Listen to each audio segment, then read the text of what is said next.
Hello, and welcome to another Fast Chat with wealthmanagement.com, sponsored by LPL Financial. I'm Maureen Wilkie with Wilkie & Associates and a guest contributor to wealthmanagement.com. Today, I'm joined by Kimberly Sanders, Senior Vice President, Business Development with LPL Strategic Wealth Services. Also, we're joined by Mike Ashworth. Mike is with Ashworth Financial Group, and he uses LPL Strategic Wealth Services for his business. Thank you both for joining us. Thank you. Thanks. Nice to see you. Good to have both of you here. Today, we're really going to be discussing going independent and how LPL Strategic Wealth Services fully integrated program is designed to help financial advisors every step of the way going independent. And we know many advisors want to go independent, but they still need and want the support of a team. And that's what we're going to be talking about now. Mike, you use Strategic Wealth Services. Tell me a little bit about your story for going independent and the support you got with Strategic Wealth Services in making that move. Sure. So from my perspective, I mean, one of the things I've always had in the back of my mind is that when I was at the wirehouse, if I were to ever make a change, I knew it would be to go independent. And for many, many years, I have not had any type of reason for needing or wanting to think about going independent. The wirehouse largely left me alone, and things were fine. We had good tools and resources, and I really had no interest in looking elsewhere. But 2.5 years ago, that all really began to change. We could really start to feel the pressure from the wirehouse side, not only for our clients, but also for ourselves personally. And I was in management with the wirehouse as well. So I had a lot of the red tape and bureaucracy from that I was dealing with. And so those things got us looking a different direction. And the Strategic Wealth Services really was serendipitous in this whole adventure for me, because when I reached out to LPL, it was on a whim, and they came back when we originally had our conversations with looking at this platform. And from my perspective, it's been a perfect fit. I love the aspect of coming from the wirehouse. I felt very, very strongly that my clients would want to have somebody still backing me when I came away from a situation where somebody was behind me, a big company. And so I felt like I needed to do that. And LPL has been that. But Strategic Wealth Services as built. I mean, it's there as a platform that allows you to go independent without a lot of the business owner headaches that come along with that. So it's been a great fit. And it really was serendipitous too, right? Because we hadn't even launched. We were building this platform. We were building to address the needs that we were hearing from advisors at the same moment that Mike had reached out and said, hey, can somebody come in and talk to me about moving, to independence? And when he described what he was looking for, the business consultant was able to say, look, I have the perfect option. And do you want to be first? And so he's a very brave man. We launched during COVID on April 1st, April Fool's Day. So it was fun. It was a great adventure. Well, timing is everything. And it would be great to hear just a little bit about like what your planning was like during this transition. I mean, April 1st, 2020, it couldn't have been, a crazier time. But tell us a little bit about that. You talked about, but what was the planning for the transition like, especially during that time? Yeah, I'll be candid with that. Certainly anytime you're going to make a move in this industry, it's never going to be something that's going to be an easy thing to do. It's going to take a lot of work. And it certainly did. I mean, there were a lot of days leading up until April 1st where I would spend my day at my job, and then I would come home at night and be working on the plans for setting up a new business and talking with LPL and legal counsel and things like that. So definitely there's a lot of legwork, a lot of work behind the scenes. And obviously in this industry too, it's something you've got to keep really quiet. And so with this whole process and trying to get that to happen, it was very interesting at times. So it was not easy getting us up and running, and it was quite an undertaking. But LPL was a great partner along the way. They told me the things I needed to know, helped steer me in the right direction, and I've been very thankful for that. It's great, and it is a lot of work to make that change. But obviously, you want to shift your business. And Kimberly, could you share a little bit about what are the steps that advisors, maybe more specific, what the steps are that advisors go through to go independent? And what are some of the things that they just need to know and be thinking about as they make this transition? Well, I think that's what's so interesting about this kind of a move. No matter when or how you are going to leave an employment situation, a W-2 situation, and move to independence, there are things that you're going to have to focus on regardless of the partner that you choose. And so the things that take the longest are going to be real estate, legal, and marketing. So we call those the long poles of the tent, right? That's where we want you to start. And then moving on from there, you've got to start thinking about how are you going to actually prepare your book to transition? What is your tech stack going to look like? What's ideal for you? How are you going to furnish the office? How are you going to make sure that you have all of the technology and the phones that you need to open those doors on day one and be ready to talk to clients? Getting your benefits and payroll set up. Plus a bunch of other administrative issues like setting up your entity and setting up a business bank account. So all of these things are common to anybody who is going out to launch a business. And what's different with Strategic Wealth Services is that we immediately assign an interim COO, a project manager, who's going to take the advisor through this entire process. They're going to manage all of the different aspects of this move and the vendors, and they're going to do it at zero out-of-pocket cost for the advisor. So it's been designed to really answer the need of the advisor who comes in and says, look, I don't know what I don't know, which is, I've been doing this for over a decade, and it is the most common thing I hear from advisors. And so that is why we've built what we've built. Really, you're their business partner. You are their right hand to help them get this transition in place. Mike, it's been a little over a year now. How's it going? Well, I'll tell you, fast forward 18 months later, and I could not be any happier than I am right now. I've heard it sounds kind of cliche, I guess, and I've heard people say this in the past, but they say you don't really, if you know what it was going to be like to be independent, you'd have done it a lot sooner. And indeed, that is really the case for me. I will be very candid. It was not an easy process, as I said, with getting ready to transition and then transitioning during a pandemic.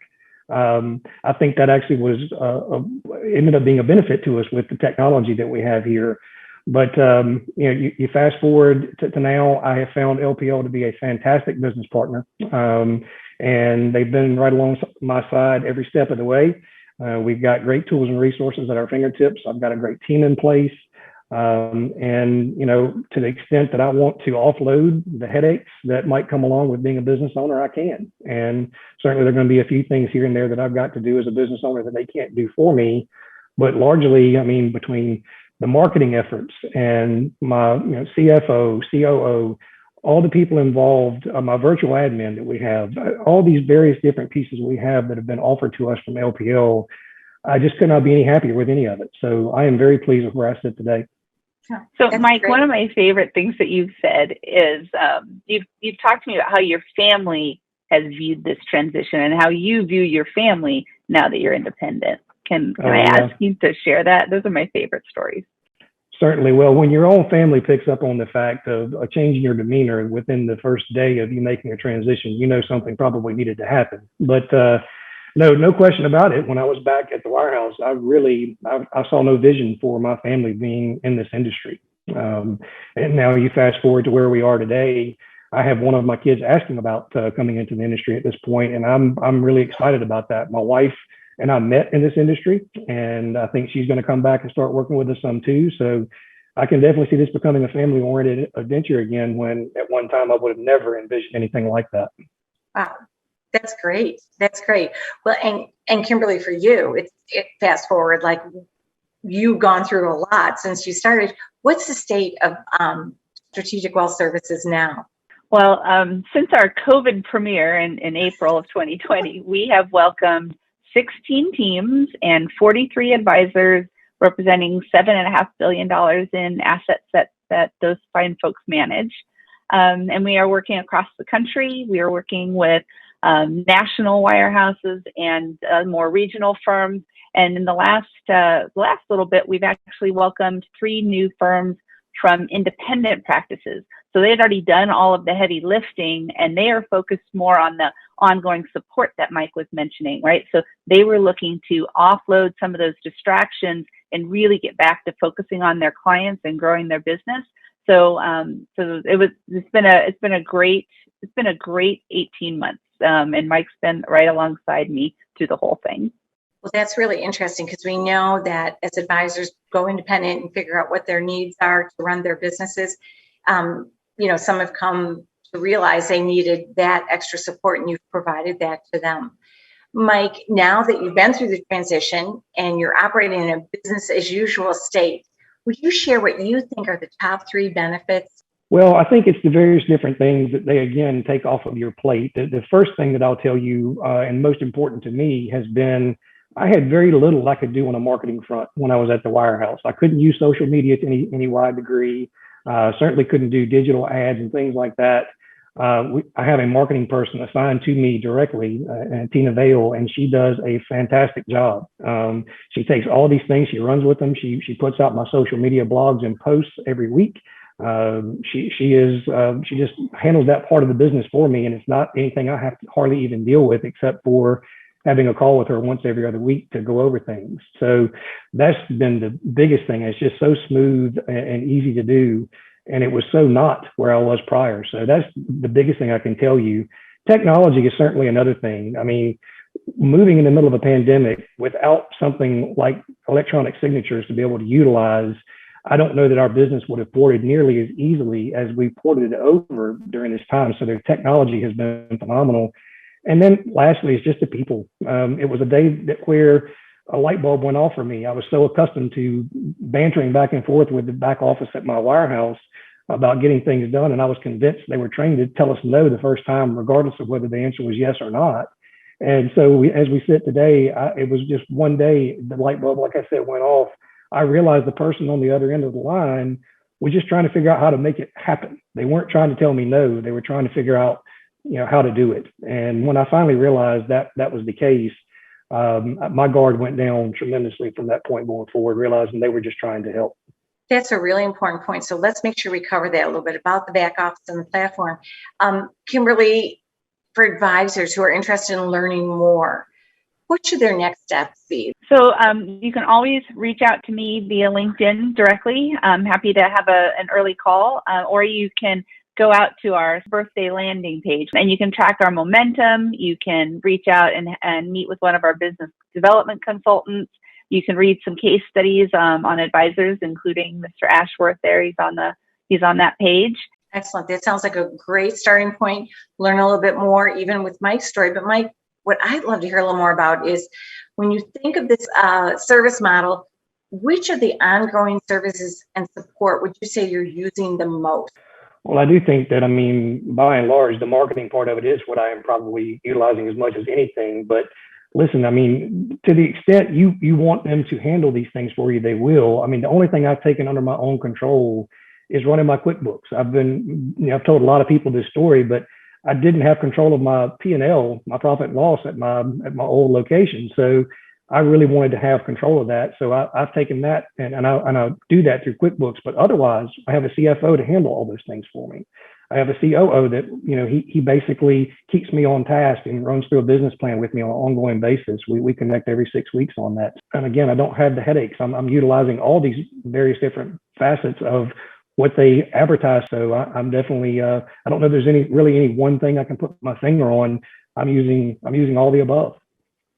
Really, you're running your business, but you've got the support of a CFO, a COO, a CMO. You've got a whole team already put together that's supporting that business so you can focus on clients.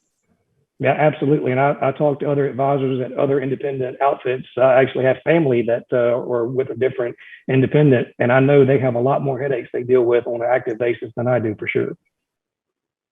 Well, Kimberly, that's interesting because can you share a little bit, go even maybe just a little bit further into that about how having access to LPL's all-inclusive custody and clearing platform is beneficial to financial advisors? Yeah, so we like to laugh and joke that it's one throat to choke, but seriously, for the owners, it is a strategic partner who is ultimately accountable for their experience. It's not having to go to multiple people and fight different battles. It is that one person who is looking, as Mike said, for how to say yes, how to get to yes. For the staff, it's a single service team that can help address questions, answer client questions, and they're not having to go, again, to multiple sources. They've got one source to work with. And for the clients, it is a single statement that covers both their advisory and their brokerage business, as well as their direct business. And that's no small thing for a client. To be able to receive a single statement is really important to them. So all of this comes together. It streamlines the interactions. Like Mike said, it's giving more time to the advisors and the staff in their day so that they can focus on what they love to do. And it takes cost out of the system as well. Excellent. And just to flip it over to you, Michael, really quick, can you maybe be a little specific on how you've benefited from this experience of LPL's underlying custody, clearing, and technology platform? Well, so first of all, the biggest thing that has been so easy to use about it, it's all cloud-based. So wherever I can get a secure connection, I can get logged in and do my business. So I can literally do my business wherever I am with a secure connection. So that has been really, really nice to be able to utilize it without all these various different platforms you had to log into independently of one another. So that's been great. I mentioned the electronic signature being a huge part of our business. Again, we have gotten so dependent on that now. I'm not sure what we would do without it. It's really helped streamline our business tremendously. And then aside from that, one of the things I know that my clients have to a T mentioned to me once we first got over in transition and they got that first statement in the mail, the statements have been a lot more user friendly as well. So those are just a few things I can rattle off, right off the top of my head that we've certainly benefited from in the last 18 months. Very exciting, and thank you both for joining us today. Thanks for having us. Yeah, thanks for having us.